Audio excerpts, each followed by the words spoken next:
नमस्कार दोस्तों, इस वीडियो में अपन भारतीय इतिहास से संबंधित कुछ प्रश्नों को हल करेंगे, जो कि भारतीय इतिहास से संबंधित रीट भर्ती परीक्षा की दृष्टि से काफ़ी महत्वपूर्ण वीडियो है। इसलिए पूरे वीडियो को अंत तक आप ज़रूर देखिएगा। तो देखो, भारत का इतिहास देख रहे हो, 600 से 1000 ईस्वी तक का जो इतिहास है वो भी दक्षिणी भारत राजवंश यानी दक्षिणी भारत के जो राजवंश थे उनकी चर्चा करेंगे अपन इस वीडियो में। सारे के सारे प्रश्न बहुत ही महत्वपूर्ण हैं। तो देखिए, पहला प्रश्न, किरात अर्जुनियम के रचयिता भारवी। कई बार तो यहीं से प्रश्न बन जाता है कि किरात अर्जुनियम के रचयिता कौन है। वो भारवी किसके दरबार में रहते थे? किरात अर्जुनियम के रचयिता तो हैं देखो भारवी, ये किसके दरबार में रहते थे? तो मित्रों, भारवी जो हैं वो पल्लव वंश के शासक सिंह विष्णु के दरबार में रहते थे। बहुत अच्छा प्रश्न है मित्रों, परीक्षा की दृष्टि से, रीट भर्ती की दृष्टि से बहुत ही महत्वपूर्ण है। तो दो प्रश्न एक साथ सोल्व हो रहे हैं यहाँ पर कि किरात अर्जुनियम के रचयिता कौन है? भारवी। और ये किसके दरबार में रहते थे? पल्लव वंश के राजा सिंह विष्णु के दरबार में रहते थे। दूसरा देखिए, पल्लव शासक महेंद्र वर्मन प्रथम के संगीत गुरु कौन थे? अच्छा प्रश्न है। पल्लव शासक महेंद्र वर्मन प्रथम के संगीत गुरु रुद्राचार्य थे। कौन थे? रुद्राचार्य। आगे देखिए, वातापी कोंड की उपाधि किसने धारण की थी? वातापी कोंड की उपाधि किसने धारण की? तो पल्लव वंश के शासक नरसिंह वर्मन प्रथम ने वातापी कोंड की उपाधि धारण की थी। बहुत ही अच्छा प्रश्न है। परीक्षा में इस प्रकार के प्रश्न बहुत बार पूछ लिए जाते हैं और ऐसे प्रश्नों में मैं बार बार बता रहा हूँ, सिर्फ अपन तुक्के के सिवा और कोई सहारा नहीं लेते हैं। बल्कि ये जो नरसिंह वर्मन है ना, इसके अंदर तक की सारी राम कहानी रटते रहते हो, जबकि ऊपर से अगले ने सिर्फ उसकी एक उपाधि पूछी है और वो हो जाता है परीक्षा में गलत। इसलिए ध्यान रखिएगा,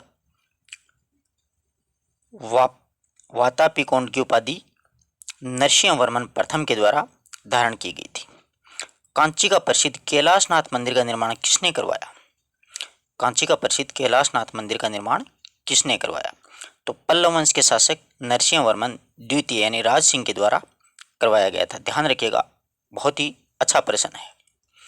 नेक्स्ट देखिए, महाबलीपुरम के सप्त रथ यानी सप्त पोगंडा में सबसे बड़ा रथ मंदिर कौन सा है?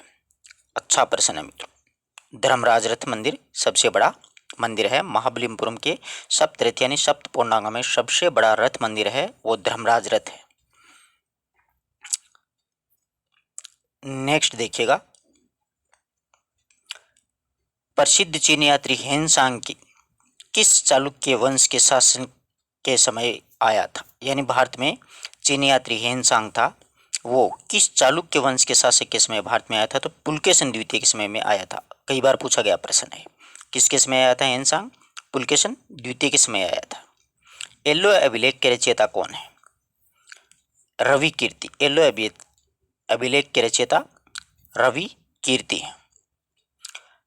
चालुक्यों की राजधानी मानखेत से कल्याणी किसने स्थानांतरित की? बहुत बार पूछा गया प्रश्न है, चालुक्यों की राजधानी मानखेत से कल्याणी किसने स्थानांतरित की थी? तो सोमेश्वर प्रथम के द्वारा स्थानांतरित की गई थी। मिताक्षरा की रचयिता कौन है? मिताक्षरा के लेखक कौन है? विज्ञानेश्वर है। किसने लिखा था? विज्ञानेश्वर ने लिखा था। किसे मंदिरों का नगर कहा जाता है? एल्लोह को मंदिरों का नगर कहा जाता है। अच्छा प्रश्न है। कन्नड़ भाषा में प्रथम काव्य कविराज मार्ग की रचना किसने की थी? प्रथम काव्य था कविराज मार्ग। यूं भी पूछा जा सकता है कि कन्नड़ भाषा का प्रथम काव्य कौन सा है? तो कविराज मार्ग होगा। इसकी रचना किसने की? वो अमोघ वर्ष के द्वारा लिखा गया था ये कविराज मार्ग। एक साथ दो प्रश्न बन रहे हैं, किसी भी तरीके से प्रश्न पूछ सकता है अगला। पूरी स्वतंत्रता होती है एग्जामिनर को, ये नहीं है कि आपने ऐसा क्यों पूछा, क्योंकि उसके पास हर तरीके के अधिकार मौजूद हैं, हर तरीके से वो स्वतंत्र है, किसी भी प्रकार से पूछ सकता है। तो कन्नड़ भाषा का प्रथम काव्य पूछे तो कविराज मार्ग होगा और इसकी लेखक कौन है? तो अमोघ वर्ष होंगे। कन्नड़ साहित्य में त्रिरत्न कौन थे? अच्छा प्रश्न है मित्रों। कन्नड़ साहित्य में त्रिरत्न कौन थे? पंप, पौन और रत्न, ये तीन त्रिरत्न कहलाते थे। पंप, पौन और रत्न हैं, ये त्रिरत्न के नाम से जाने जाते थे। अगला देखिए, चोल वंश में किसने सर्वप्रथम जल सेना का गठन किया? बहुत अच्छा प्रश्न है। राजराज प्रथम के द्वारा किया गया था जल सेना का सर्वप्रथम गठन चोल वंश में, राजराज प्रथम। नेक्स्ट देखिए, स्मिथ ने किस चोल शासक को दक्षिण का नेपोलियन कहा? वो इससे भी बेहतरीन प्रश्न है मित्रों। स्मिथ ने किस चोल शासक को दक्षिण का नेपोलियन कहा? तो राजेंद्र प्रथम को दक्षिण का नेपोलियन कह करके पुकारा था। चोल प्रशासन में युद्ध में वीरता प्रदर्शित करने वाले सैनिकों को कौन सी उपाधि दी जाती थी? तो क्षत्रिय शिरोमणि की उपाधि दी जाती थी। चोल प्रशासन में युद्ध में जो वीरता प्रदर्शित करते थे जो सैनिक, उनको क्षत्रिय शिरोमणि कह करके पुकारा जाता था। इस प्रकार के प्रश्न हैं। 15 प्रश्न अपन ने दक्षिण राजवंश से संबंधित पढ़े हैं। आशा करता हूं कि प्रत्येक प्रश्न आपको अच्छे से समझ में आया होगा। इस प्रकार के प्रश्न अक्सर एग्जाम्स में मित्रों पूछ लिए जाते हैं, तो आप इन प्रश्नों को नोट भी करते जाइए। आपको ऐसा लग रहा है कि ये प्रश्न बिल्कुल आसान है, परंतु आसान ही एग्जाम में ज़्यादातर गलत होने के चांसेस रहते हैं। मिलते हैं एक नए वीडियो नए टॉपिक के साथ, तब तक के लिए नमस्कार दोस्तों।